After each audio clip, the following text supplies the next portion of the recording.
Alors, nous revoilà encore une fois ce matin pour une nouvelle leçon, la leçon Vivre avec Christ, la leçon 11 du premier trimestre.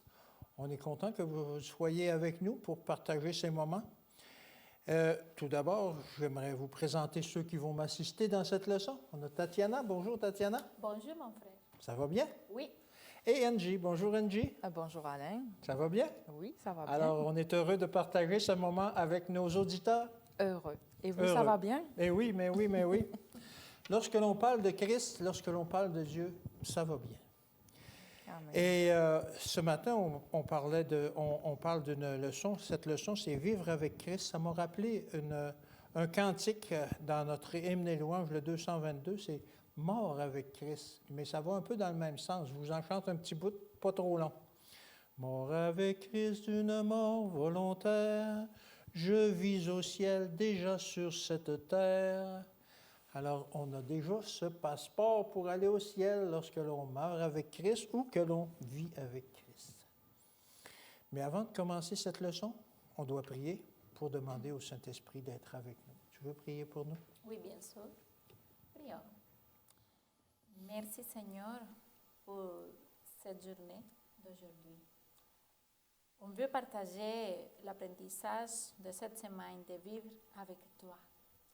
Soyez avec nous, venez-nous et permets que ton Saint-Esprit soit sur nous pour que nous puissions partager les nouvelles d'une vie renouvelée avec toi. En attendant ton retour, pardonne-nous, Seigneur, de nos péchés et permets qu'aujourd'hui on puisse s'amuser en parlant de toi. Au nom de Jésus, Amen. Amen. Alors, la semaine dernière, on a parlé, le titre de la leçon, c'était « Comblé en Christ ». Maintenant que l'on est comblé en Christ, on peut vivre en Christ, vivre avec Christ. Et le verset pour nous introduire la leçon, c'est dans Colossiens 3, au verset 14. Colossiens 3, verset 14, qui nous dit « Mais par-dessus toutes ces choses, revêtez-vous de la charité qui est le lien de la perfection. » Alors, on a le mot charité dans ce verset-là, mais vous savez très bien que le mot charité dans la Bible veut dire l'amour. Oui. Revêtez-vous donc de l'amour qui est le lien de la perfection. L'amour est le lien de la perfection. Est-ce que Dieu est parfait?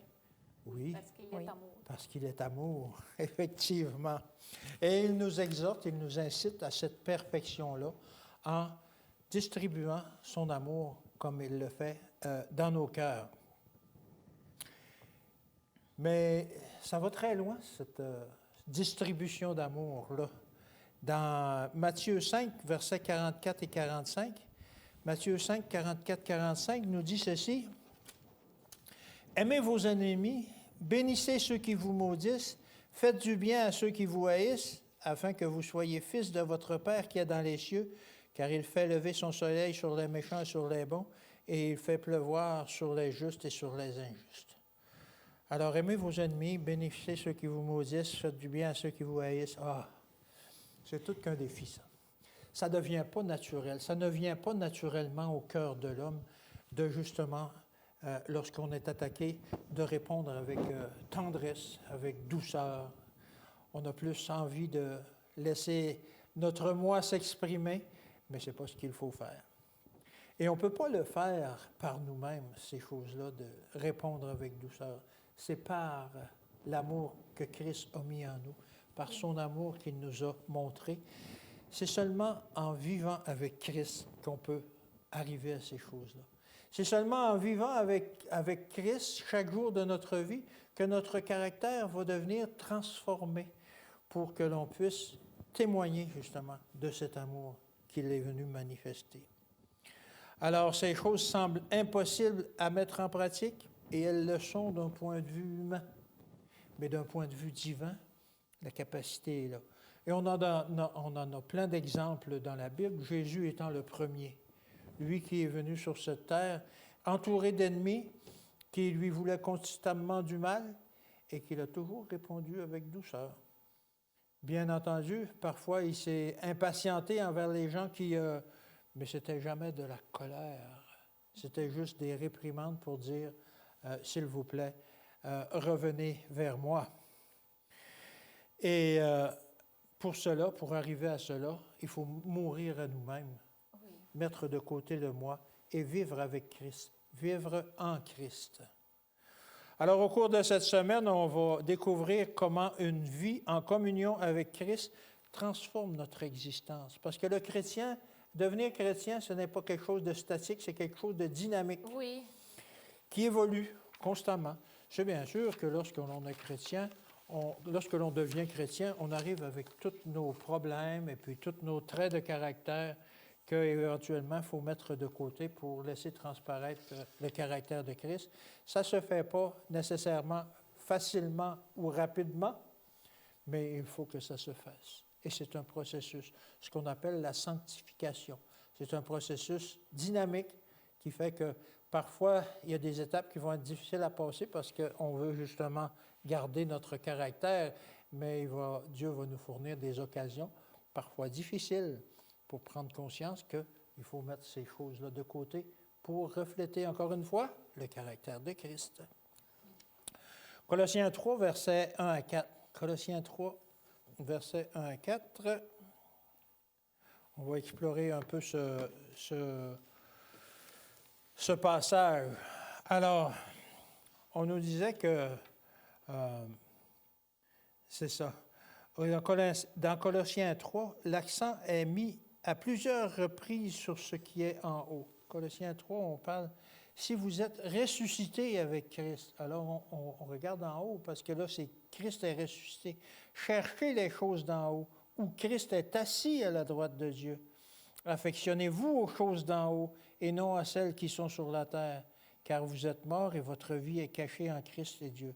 Quand Christ, votre vie, paraîtra, alors vous paraîtrez aussi avec lui dans la gloire.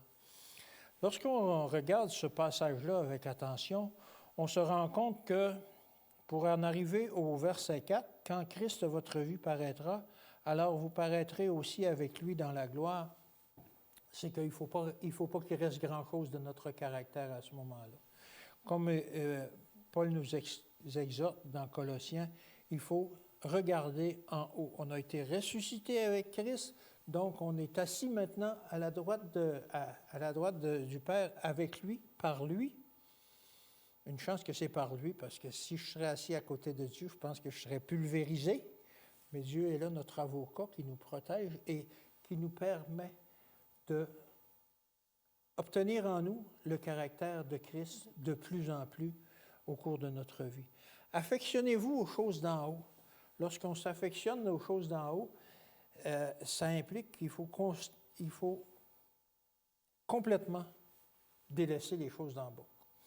Je ne suis pas en train de dire qu'il faut délaisser nos familles, et puis délaisser nos amis, puis délaisser notre emploi, puis tout ça, mais à travers ça, devenir des témoins pour Christ, devenir ceux qui répandent son caractère, afin que l'on puisse justement affectionner les choses d'en haut et devenir de plus en plus semblable à lui. Au verset 3, quand vous êtes mort, est-ce qu'on est mort? Est-ce que on est assez conscient que l'on doit délaisser notre caractère et tout notre ancien moi pour que l'on puisse dire « je suis mort ». Alors, si quelqu'un nous attaque, nous frappe, comment ça réagit un mort? Ouf. Ça ne réagit pas. Mais notre caractère fait que l'on veut réagir. Mais effectivement, c'est un exemple qui fait que si on est mort à nous-mêmes, on ne réagira pas à la manière de nous-mêmes. On va réagir à la manière de Jésus. Jésus, on l'a frappé, on l'a insulté, on a tout fait. Et il demande encore pardon pour ses bourreaux et tout. Alors, c'est un exemple que l'on doit suivre. Prier pour ces gens-là. Il priait pour eux. Alors, il y avait dans notre leçon quelque chose qui m'a frappé. C'est un chant que j'ai déjà lu, que j'ai déjà chanté, que j'ai déjà entendu, mais il y a un passage qui dit, je n'ai pas trouvé la traduction en français, mais le titre de ce cantique-là en anglais, c'est « Because he lives ». Et il y a une phrase qui dit, je la dis en français, « Comment est-ce que je sais qu'il vit? C'est parce qu'il vit dans mon cœur. Comment est-ce qu'on sait si Dieu vit en quelqu'un? C'est parce qu'il vit dans son cœur. Est-ce que Dieu vit dans mon cœur? Est-ce que Christ vit dans mon cœur? Vivre en Christ, laisser Christ vivre en nous. C'est à cela dont on doit aspirer le plus possible. C'est ça le cheminement de la sanctification vers lequel on doit aspirer et vers lequel on doit aller, c'est-à-dire de laisser vivre Christ en nous et nous vivre en Christ. Je conviens que ce n'est pas facile, c'est un cheminement de tous les jours, mais c'est aussi un esprit que l'on doit développer de continuellement être en connexion avec Dieu. Dans une leçon précédente, on a parlé qu'on faisait ça par la prière et par une constante communion avec lui. Alors, il faut aspirer à cela. Et on parlait tantôt, quand tu demandais que est-ce qu'on est mort en Christ? Mm-hmm. Et on le parle, oui, dans un sens figuré. Oui, Et ça se passe à travers le baptême. le baptême, oui. Oui. Quand on se fait baptiser, on meurt pour laisser que Christ habite où? En nous. Oui, et dans nos cœurs. C'est ça, Oui. c'est ça. C'est Par juste, l'Esprit. Parce Oui. que normalement, avec le baptême d'eau vient le baptême du Saint-Esprit aussi. c'est ça. Exactement. Et pour en arriver là, il faut mettre fin à l'amour des choses terrestres. Oui, il faut dire stop à Stop. l'esprit du monde. Stop à l'esprit du monde, c'est bien dit. Oui, mais c'est difficile parce que, comme la leçon de lundi nous dit, on a entendu de plusieurs grèves pour la déforestation, ou pour les armes nucléaires, ou pour dire stop à la guerre, pas de violence Oui, et tout ça. Mais je vous pose une question. Oui. Avez-vous déjà entendu qu'il y ait une grève en disant « Stop à l'esprit du monde Non. Non, parce que l'homme veut garder son caractère et tout ça, mais il ne veut pas le mal, mais il veut continuer. Oui. C'est ça. ». Je pense que plusieurs personnes vont se questionner, se dire « Mais c'est quoi l'esprit du monde ?» Oui, c'est ça. C'est ça. Je ne sais pas c'est quoi. OK. Dans le livre de Colossiens, le chapitre 3, il nous parle de quelles sont les choses de l'esprit du monde. On va lire les versets 5 et après, on va faire les autres au verset 8 et 9. Le livre de Colossiens, chapitre 3, verset 5 nous dit ainsi. Faites donc mourir les membres qui sont sur la terre. Il commence. L'impudicité, l'impureté, les passions, les mauvais désirs et la cupidité qui est une idolâtrie. Et on saute au verset 8 et 9. Mais maintenant, renoncez à toutes ces choses, à la colère, à l'animosité, à la méchanceté, à la calomnie, aux paroles déshonnêtes qui pourraient sortir de votre bouche. Ne mentez pas les unes aux autres, vous étant dépouillés du vieil homme et de ses œuvres. C'est clair? Il y en a beaucoup. Oui. Et j'imagine qu'il y en a plusieurs, beaucoup plus. Et c'est ça, l'esprit du monde, que les gens ne veulent pas renoncer. On ne veut Oui. pas renoncer à l'impudicité, à la cupidité. À la mensonge et toutes sortes de choses comme ça. Oui. Mais l'objectif de lundi, c'est de comprendre que la victoire sur les péchés n'est possible que par notre union avec la résurrection de Christ. Mhm. Et il nous dit que dans Colossiens chapitre 3, versets 5 et 6, il nous dit qu'on doit mourir à toutes sortes de choses qui sont sur la terre. Et le 6 dit, c'est à cause de ces choses que la colère de Dieu vient sur les fils de la rébellion. Ouais. C'est-à-dire que les tentations que notre corps et nos pensées nous présentent doivent être mises à mort. Comment est-ce qu'on fait cela?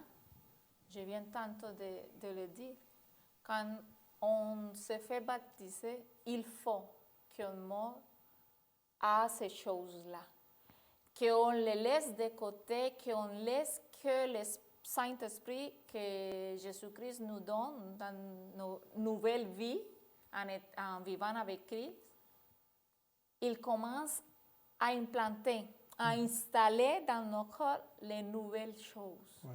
les nouvelles esprits de la citoyenneté céleste. Oui. Mais quels sont? Quelles sont ces choses? Oui, Bonne le 20 question. chapitre de Colossiens nous parle de ces choses-là. Mhm. Il nous dit dans Colossiens chapitre 3, le verset 12, excuse-moi, jusqu'au 14. Oui. Ça nous dit, le chapitre Colossiens 3, verset 12 au 14. Ainsi donc, comme des élus de Dieu, saints et bien-aimés, revêtez-vous d'entrailles de miséricorde, de bonté, d'humilité, de douceur, de patience. Supportez-vous les uns les autres, et si l'un a sujet de se plaindre de l'autre, pardonnez-vous réciproquement. De même que Christ vous a pardonné, pardonnez-vous aussi. Mais par-dessus toutes ces choses, revêtez-vous de la charité qui est le lien de la perfection. Et comme mon frère Alain venait de dire, la charité, c'est l'amour. C'est ça. Et c'est l'amour de Dieu qui doit s'installer dans nous. Ici, j'écris que nous ne faisons pas mourir nos péchés par notre propre volonté humaine, mais par la puissance de Christ en nous. C'est ça. C'est toujours par lui. C'est sa puissance qui chasse ces désirs de nos esprits. Et j'aimerais vous partager, si mon frère Alain veut le lire, dans le livre de Romains, chapitre 1, versets 24 et 26. Romains 11, 24 et 20 à 26. Oui. Ça dit ceci. Romains 1. Oui, Romains 11. Oui. Ça dit ceci. Si toi, tu as été coupé de l'olivier naturellement sauvage et hanté, contrairement à ta nature, sur l'olivier franc, à plus forte raison, eux seront-ils hantés selon leur nature sur leur propre olivier. Car je ne veux pas, frères, que vous ignoriez ce mystère, afin que vous regardiez point comme sage, c'est qu'une partie d'Israël est tombée dans l'endurcissement jusqu'à ce que la totalité des païens soit entrée. Jusqu'à quel verset? Juste 25. 25, OK. Ça nous donne une question. Oui. Comment déshonore-t-il leur corps? Comment on peut déshonorer notre corps? Ah, je pense qu'il a lu dans Romains 11. Hein? C'est Oui. 1. C'était dans Ah, Romains c'est Romains 1. Je Oui. n'ai pas lu les bons versets, je m'excuse. J'y reviens. Romains 1, Oui. Oui, 24 et 25. 24 et 25. OK, oui, là, ça a plus de sens. Je suis désolé. C'est pourquoi Dieu les a livrés à l'impureté selon les convoitives de leur cœur, en sorte qu'ils déshonorent eux-mêmes leur propre corps. Eux qui ont changé la vérité de Dieu en mensonge et qui ont adoré et servi la créature au lieu du Créateur, qui est béni éternellement. Amen. Amen. Amen. Alors, ça, je vous pose encore la question. Oui. Qu'est-ce qu'on fait pour déshonorer notre corps? Après, apprendre à vivre en Christ, est-ce qu'on peut déshonorer? Oui. Parfois, Oui. oui, on peut. Mais normalement, le monde d'aujourd'hui, il déshonore beaucoup à Christ quand il refuse Oui. d'entendre sa parole et de l'accepter. Parce que ça, c'est la clé. Accepter la parole de Dieu, accepter de vivre en Jésus-Christ. Mais on doit se libérer des passions déshonorantes aussi, pour dire stop à l'esprit du monde.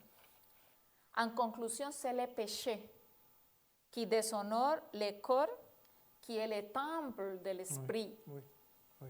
Et quand on agit ou quand on fait des actions qui vont contre la volonté de Dieu, on déshonore l'esprit qui habite dans nous. La solution est de détourner notre regard de nous-mêmes pour le fixer en Jésus. Oui. Il faut tout le temps fixer nos yeux en Jésus. C'est pour cela que quand Pierre est en train de marcher sur l'eau Oui. et qu'il sentait qu'il est en train de se plonger, il a dit « Hey Jésus, ne me laisse pas mourir ». Hélène de White dit que c'est juste qu'il avait détourné ses yeux de Jésus. Il les avait fixés pendant qu'il avait fixé ses yeux en Jésus, il marchait sur l'eau. Mais à un moment donné, il a eu une petite distraction. Ouais. Il est plongé. Et j'aime imaginer cette scène. Il s'est retourné vers la barque. Il dit « Hey les gars, regardez, je marche sur l'eau. » Oui, c'est ça. Pourquoi? Seigneur, sauve-moi. Pour dire ici, se trouve l'esprit du monde. Oui. Je suis plus élevé que vous parce qu'en ce moment-là, je suis en train de marcher sur l'eau. Prenez une photo. Oui, c'est ça.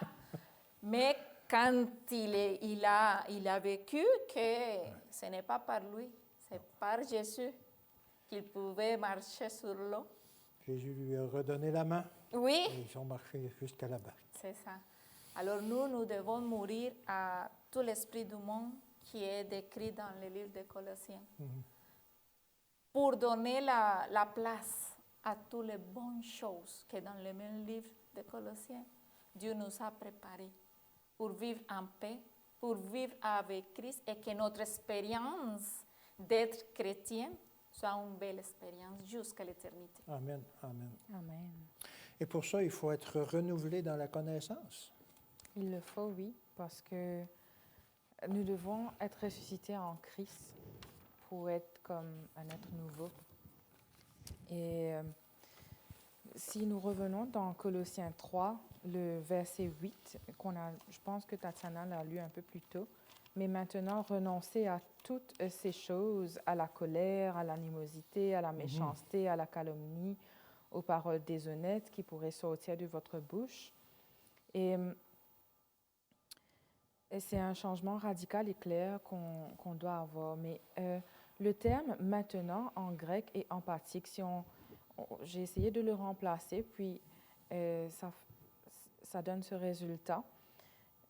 Parce que vous êtes ressuscité avec Christ, renoncez à toutes ces choses. Parce que vous êtes ressuscité avec Christ, renoncez à la colère. Parce que vous êtes ressuscité avec Christ, renoncez à l'animosité. Parce que vous êtes ressuscité avec Christ, renoncez à la méchanceté. Parce que vous êtes ressuscité avec Christ, renoncez à la calomnie. Parce que vous êtes ressuscité avec Christ, renoncez aux paroles déshonnêtes. Dit comme ça, peut-être que ça paraît un peu plus facile. Parce que comme le frère Alain nous disait plutôt de nous-mêmes, ça va pas être possible. Mais effectivement, comme tu l'amènes, lorsque l'on considère qu'avec la résurrection, c'est plus facile. Effectivement. Paul marque 2 temps, avant et maintenant. Et nous venons de voir justement dans la leçon précédente avec Tatiana la colère de Dieu dans la partie de lundi. Sa colère vient sur ceux qui refusent de lui obéir. Oui, oui. Et nous pouvons voir de même l'indignation. On a dit plutôt que Jésus n'était pas en colère, mais des fois il s'indignait des choses qui se passaient. Donc nous allons voir même l'indignation de Jésus dans Marc 3, verset 5. Marc 3, verset 5.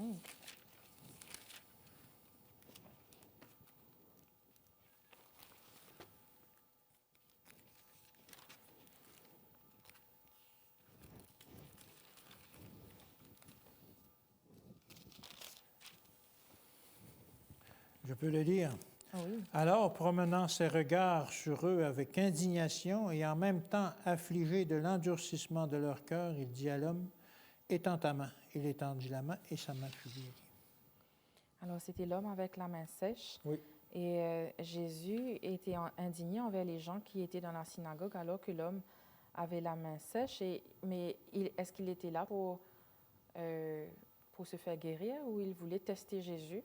Je pense qu'il voulait tester Jésus pour voir si Jésus le guérirait le jour du sabbat. Oui, c'est ça. Et donc, c'est pour ça que Jésus était indigné. On va voir un autre exemple. On nous parle de la colère de l'agneau dans Apocalypse, Apocalypse 6, le verset 16. Apocalypse 6, le verset 16.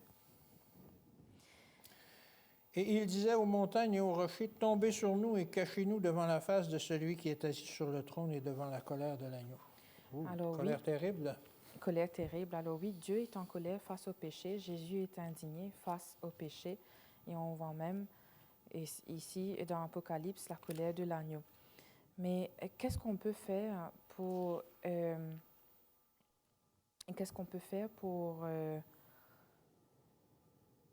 changer cela? Éviter cette colère? Qu'est-ce qu'on peut faire pour éviter cette colère? Mm-hmm.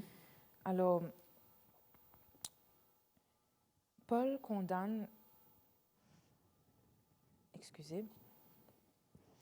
Nous sommes exhortés à être prompts à écouter, lents à parler, lents à la colère, car la colère de l'homme n'accomplit pas la justice de Dieu.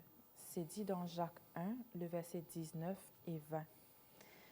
Et donc, Paul condamne le langage choquant et obscène. Il interdit de se mentir les uns les autres. Si nous lisons dans Jacques 1, versets 19 et 20, il dit « Sachez-le, mes frères bien-aimés, ainsi que tout homme soit prompt à écouter lent à la colère, lent à parler, lent à se mettre en colère. » Et dans Lévitique 19, versets 11 et 18, « Ne dérobez point et vous n'userez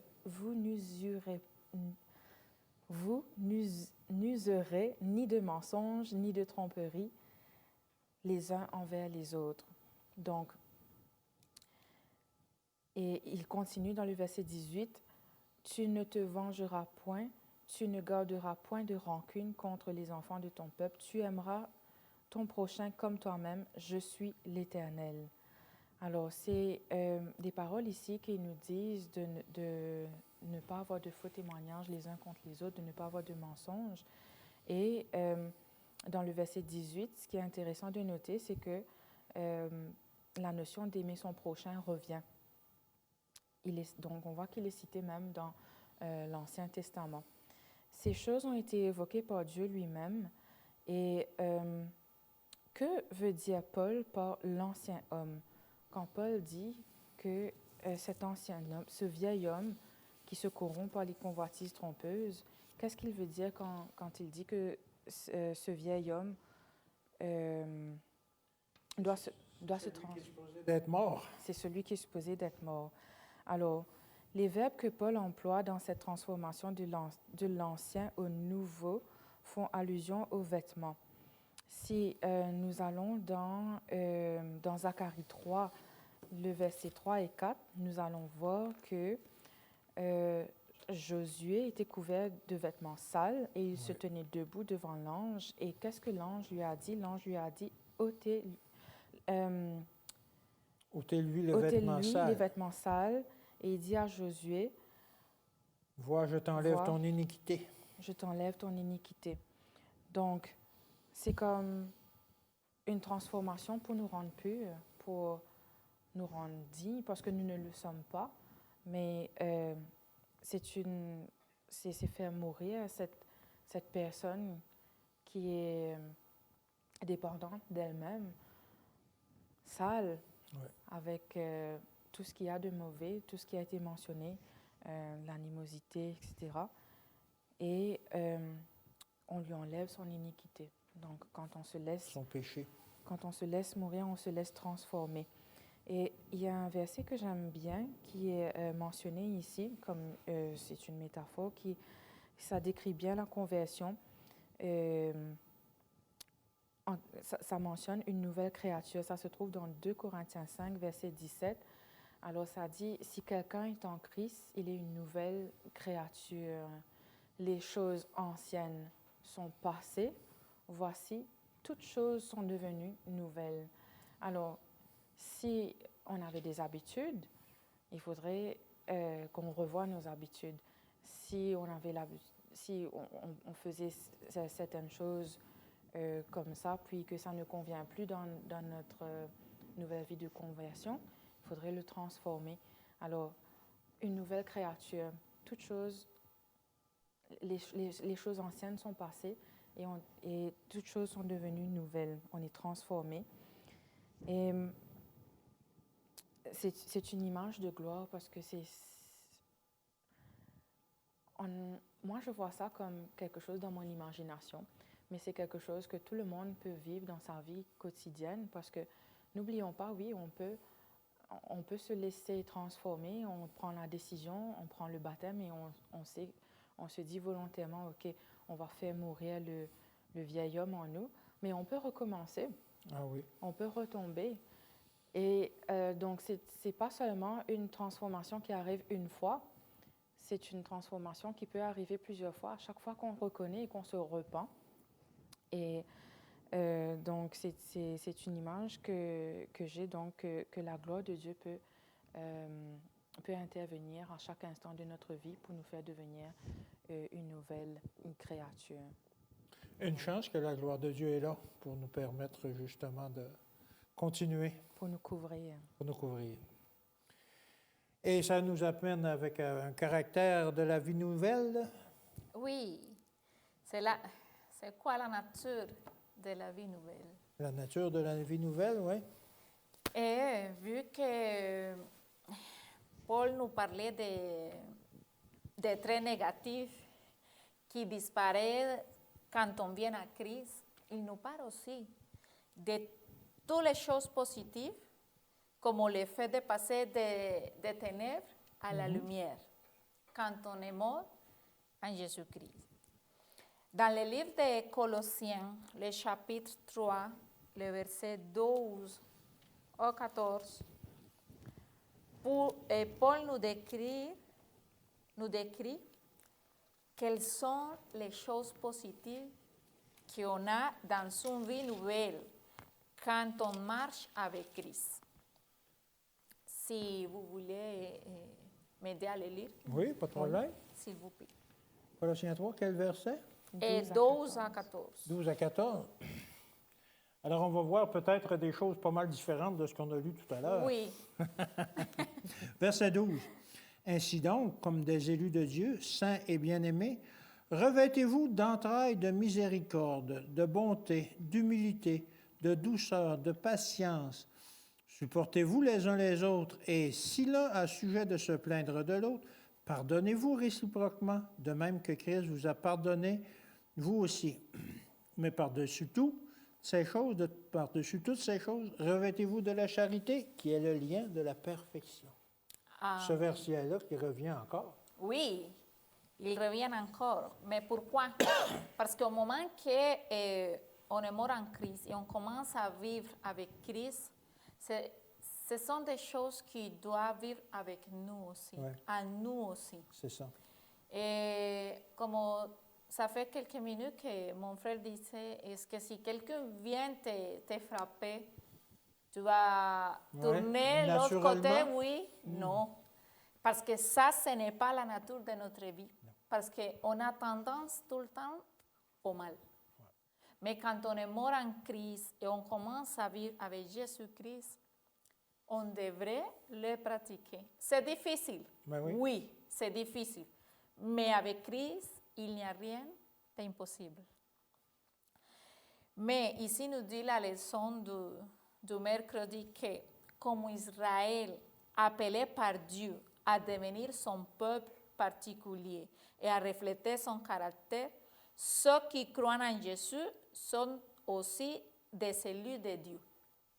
Ah oui. On est des élus de Dieu. Mais oui. On a commencé à croire. Ah oui. Et le résultat de croire et de la foi, c'est le baptême. Oui. C'est une vie nouvelle avec lui. et on est aussi des élus de Dieu. Mais il y a une chose ici tellement intéressante. La leçon nous dit, mais tous ne sont pas à la hauteur de cet appel. Ah, Et on va chercher dans le livre de Matthieu, chapitre 22, verset 14, qu'est-ce que ça nous dit. Le livre de Matthieu, chapitre 22, verset 14. Et ça nous dit, Angie. Car il y a beaucoup d'appelés, mais peu d'élus. oh, wow. Wow! Je dis, tout le monde est appelé, mais pas tout le monde est élu. Alors, c'est tellement important que nous soyons à l'auteur de cet appel, avec toutes les bonnes qualités qu'on vient de lire dans le livre des Colossiens. Cependant, ce privilège d'être élu de Dieu vient accompagné d'une importante responsabilité. C'est d'annoncer tout le temps les faits de celui qui nous a appelés des ténèbres à la lumière. Et comment est-ce qu'on le fait? Par notre façon de vivre. Ouais, c'est ça. Dans ce cas-là, c'est notre C'est notre témoignage témoignage. qui amène aux autres à montrer ou à suivre à Jésus-Christ. À travers de notre témoignage, on demande aux autres personnes si on est dans les lumières, on continue dans les ténèbres. Même si on vient à l'église. Ouais. Il faut prendre la responsabilité de changer. C'est pour cela que l'Écriture dit c'est la nature d'une nouvelle vie. Un changement complet. Ici, j'ai mis 3 points. J'ai écrit 3 points que j'ai appris de ces leçons-là. La première, c'est que l'objectif de cette leçon d'aujourd'hui, c'est de présenter que le christianisme, ce n'est pas une liste d'interdictions. Ah, ça, c'est un bon point. Oui, on pense qu'une Ouais. personne chrétienne, Ouais. tu as beaucoup Tu ne peux pas d'interdictions. faire ça, tu ne peux pas manger Oui. ci, tu ne peux pas... C'est une chose qui nous demande tout le temps. Moi, par exemple, au travail, quand il y a quelqu'un qui me dit « est-ce que tu veux manger quelque chose? Qu'est-ce qu'il y a dans la chose que Oui, tu vas c'est ça. me donner? » Non, par exemple, il y a du bacon, du porc, quelque chose. « Ah, désolé, je ne mange pas. » Ah, tout le monde sait là-bas. « Ah, Tatiana ne mange pas de porc. » Ah, c'est par À cause la de religion. Oui, c'est ta religion. Je dis non, ce n'est pas à cause de la religion. C'est un principe que j'ai décidé de respecter parce que dans la Bible nous dit ce qu'on peut et ce qu'on ne peut pas manger. C'est juste par la foi et par la transformation d'une nouvelle vie C'est ça. que je laisse de côté les choses qui vont me nuire en étant qu'humain. Ah, d'accord. Et il respecte cela, mais il n'arrive pas à comprendre le pourquoi. C'est tellement bon. Oui, c'est ça. C'est tellement beau. Mais pas pour moi. C'est ça. Oui pour vous, mais pas pour moi. C'est là qu'on dit que tout le monde est appelé. Mais Peu d'élus. pas d'élus, malheureusement. Alors, la vie chrétienne, c'est une transformation positive du caractère. Ce n'est pas une liste d'interdictions. La deuxième chose, c'est que comme l'ancien Israël, nous sommes mis à part pour refléter Dieu, tout le temps. À travers de notre témoignage, notre façon de vivre et d'agir face aux situations difficiles de la vie. Et la troisième, c'est que notre caractère est notre plus grand témoignage pour une nouvelle vie. C'est ça. notre caractère. C'est pas ce qu'on dit, c'est notre caractère qui transpire à travers nous, à travers ce Oui, qu'on fait. et c'est l'unique chose qu'on va amener au ciel. Oui. Mais quel type de caractère on a encore? Est-ce qu'on doit changer encore des choses? Oui. Pendant qu'on est vivant ici, tout le temps, on va être dans un constant changement. Ouais. Tout le temps. Comme Angie vient de dire, ce n'est pas juste une rénovation d'une fois, d'une seule fois. Non. c'est constamment, tout le temps, à chaque jour. Et c'est pas désagréable. Non, quand on aime Dieu, c'est pas ça. désagréable. Quand il y a de l'amour, quand c'est le résultat de l'amour, ce n'est pas désagréable. C'est ça. Mais ici, dans les choses que Paul décrivait dans le livre des Colossiens, il nous donne ici deux choses magnifiques. La première, c'est que l'amour est le lien de la perfection, car c'est l'amour de Christ pour nous qui nous lie à lui et qui nous permet de véritablement aimer les autres personnes. Et la deuxième chose, c'est manifester l'amour, la tendresse et la bonté envers les autres. Ça nous bénit aussi à C'est nous. ça. Quand on pardonne. Oui. Parce que c'est mieux tout le temps donner que recevoir. Et c'est ça, c'est comme tu dis, on en retire des bénédictions Oui. de ces choses-là. C'est ça. Et je voudrais conclure avec ce beau passage de Hélène White dans le ministère de la guérison, les besoins de l'ouvrier. Ça nous dit comme ainsi. Aucune influence n'a plus de force sur l'âme humaine que celle d'une vie désintéressée. L'argument le plus puissant en faveur de l'Évangile, c'est un chrétien aimant et aimable. Ce sont deux petites choses qui encerclent plusieurs responsabilités. Mais avoir ou connaître un bon chrétien aimant et aimable, c'est une bénédiction pour la personne qui lui connaîtra. Amen. Amen. Et un jour, il voudra connaître Jésus. Exactement. Oui. Est-ce que je peux devenir aimant et aimable moi aussi? Oui, bien On sûr. espère que oui, que les gens vont à notre contact, qui vont vouloir refléter eux aussi, parce que c'est pas de nous, on reflète l'amour de Dieu, Non. on vont vouloir refléter aussi l'amour de Dieu et vivre une nouvelle vie. Oui, vivre une nouvelle vie. On dit que les derniers versets de Colossiens 3 montrent clairement que Paul se soucie de la paix et de l'harmonie dans l'Église. Nous avons déjà étudié en détail la paix de Dieu dans la leçon 7, et plusieurs fois où Paul exhorte à vivre dans l'unité, tout ça, pour vivre dans la paix. Mais contrairement à ici, on dit contrairement à la Pax Romana, la Pax Christi n'est pas une paix imposée de l'extérieur, elle doit régner de l'intérieur. Puis, on a lu tantôt dans Colossiens 3, les versets 14 à 15, puis là, on va continuer dans Colossiens 3, les versets 16, 17, où... un instant, je vais l'ouvrir. Je peux le lire. Oui, allez-y. Que la parole du Christ habite parmi vous abondamment.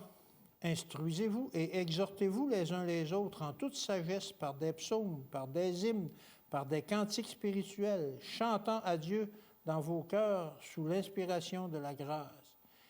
Et quoi que vous fassiez, en parole ou en œuvre, faites tout au nom du Seigneur Jésus-Christ, Jésus, en rendant par lui des actions de grâce à Dieu le Père.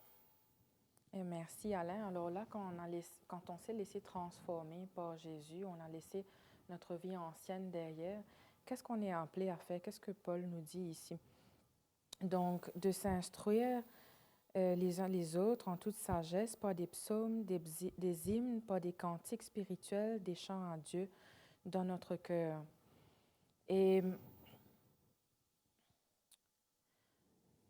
il est dit ici dans la leçon que nous ne sommes pas sûrs, mais il semble ici que Paul fait une distinction entre hymne et cantique spirituel, parce que on dit qu'il semble, il parle de psaumes dans l'Ancien Testament quand il dit hymne, puis quand il dit cantique spirituel, il fait peut-être allusion à la collection croissante d'hymnes nouveaux dans le Nouveau Testament, parce que les gens commençaient à l'époque où il parle, les gens commençaient à se rassembler dans des maisons pour commencer des églises, pour prier ensemble, continuer à étudier la parole et tout. Donc, il y a sûrement eu de nouveaux chants. Donc, c'est ce qu'on suppose ici. Et donc, c'est une partie intéressante parce que ici, Paul nous parle donc de l'unité les uns envers les autres en chantant, en chantant des cantiques et dans nos cœurs sous l'inspiration de la grâce. Et qu'est-ce que ça veut dire? Ça veut dire que pour moi, je le comprends comme ça, c'est important que ça fasse partie de l'adoration. Parce que la musique a une influence considérable. Et je dirais même que des fois, c'est un sujet sensible dans l'Église, la musique, parce qu'on vient de différents endroits, on a différentes cultures, on a différents goûts, il y a différents âges, on a la nouvelle génération, on a l'ancienne génération. Il y a tant de facteurs qui divisent. Mais je pense qu'il y a une chose dont on peut se mettre d'accord, c'est faites tout au nom du Seigneur Jésus. Alors si quelqu'un le fait au nom de Jésus, son adoration est à Dieu et il doit se sentir à l'aise de louer et d'adorer. Et moi, ce que je trouve extraordinaire avec ce verset où Paul dit pas des psaumes, des hymnes, etc., c'est que ça, c'était dans le temps, mais aujourd'hui, il y a des études qui se font et c'est prouvé que la musique a des bienfaits. Oui. Mais oui. Alors, ce n'est pas juste pour ce sujet dont on parle de la musique, mais il y a plusieurs choses comme ça dans la Bible. Tantôt, tu évoquais ce qu'on pouvait manger, ce qu'on pouvait ne pas manger. Alors, il se trouve dans notre Bible qui est là à l'époque. Et aujourd'hui, il y a des recherches scientifiques qui sont faites, qui viennent prouver les mêmes choses, que tel aliment n'est pas bon. Mais encore une fois, ici, Paul a une recommandation, c'est de chanter, prier, chanter pas des hymnes, tout ça. Mais on voit aujourd'hui que ça fait sujet de recherche dans la médecine, par exemple. Savez-vous que l'Université d'Ottawa a un institut de recherche en musique et en santé? La vision de l'Institut est d'explorer les interactions avec la musique et la santé et à développer des solutions susceptibles d'améliorer le bien-être des individus et des communautés.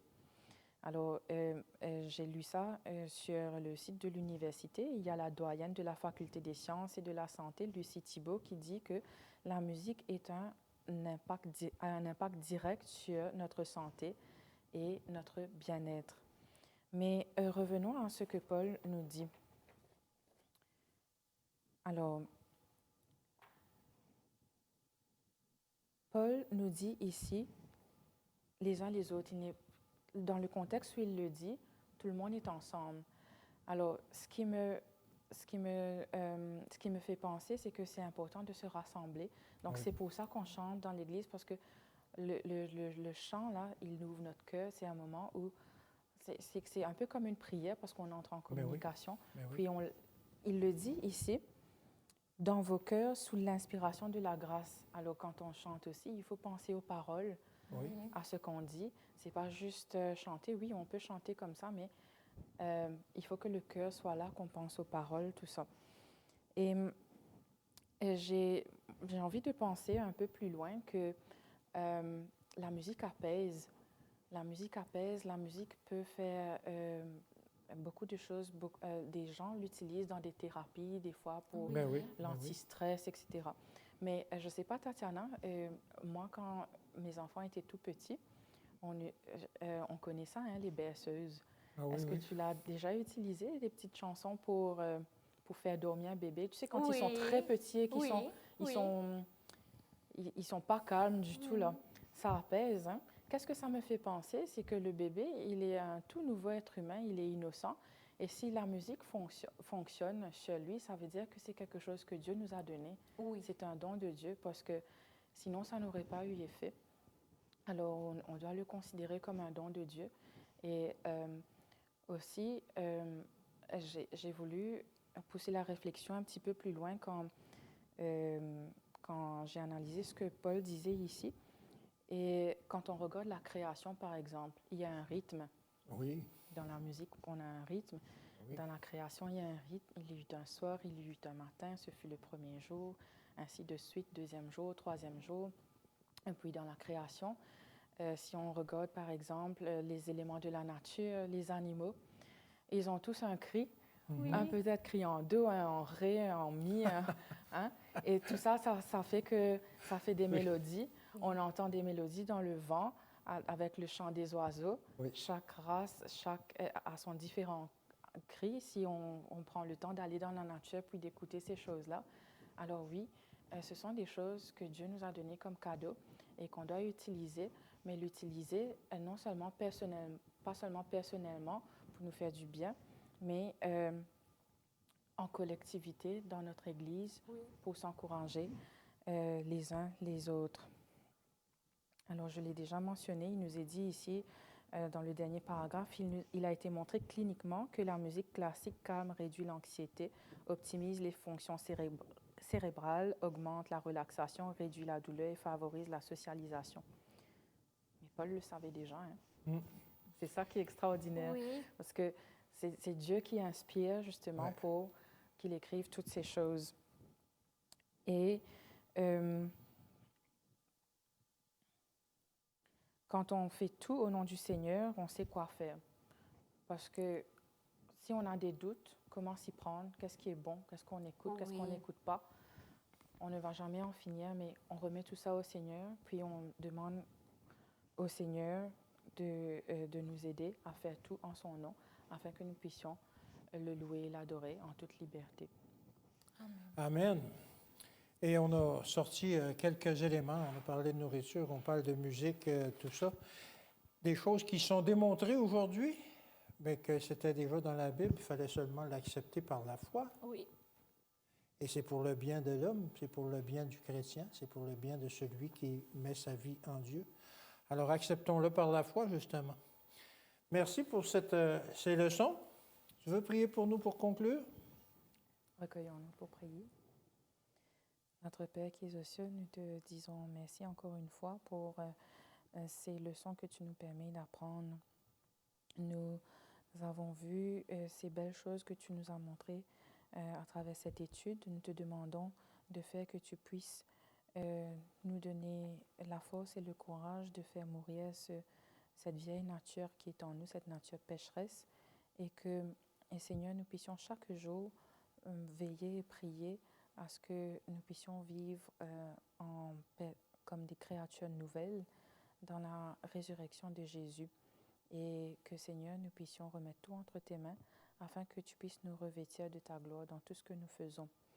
Que tu puisses nous inspirer par ta parole, par ce qui nous est enseigné dans ces livres de Philippiens et de Colossiens. Et qu'à travers ces paroles de Paul, nous puissions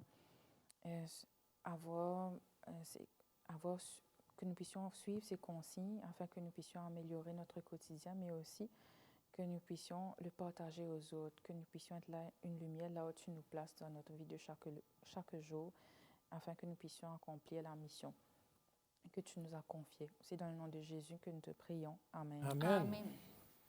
Alors, j'espère qu'on a pu vous conduire un peu sur comment vivre avec Christ. J'espère que vous en avez retenu quelque chose. La semaine prochaine, on parle de vivre les uns avec les autres.